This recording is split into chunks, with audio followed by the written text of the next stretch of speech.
बिस्मिल्लाहिर्रहमानिर्रहीम। अस्सलाम वालेकुम व्यूअर्स, कैसे हैं आप सब।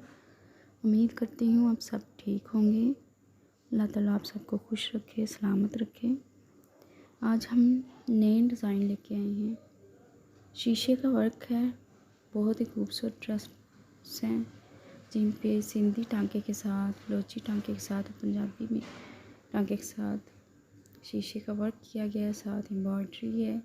नहायत खूबसूरत डिज़ाइन लग रहे हैं। हम आम तौर पे प्रिंटेड सूट पहनते हैं, कभी दिल करता है कि हम सिंपल सूट लेके उस पर कढ़ाई करवाएं, शीशे का काम करवाएं, तो ये एक आइडिया मिल जाता है कि हमें किस किस्म की कढ़ाई करवानी है, किस किस्म का शीशे का काम करवाना है। तो ये आप लोगों के लिए मैं एक आइडिया लेके आई हूँ कि आप किस तरह अपने सूटों पे शीशे का काम करवा सकते हैं, कढ़ाई करवा सकते हैं। प्लीज़ मेरे चैनल को लाइक एंड सब्सक्राइब कीजिएगा। अल्लाह हाफ़िज़।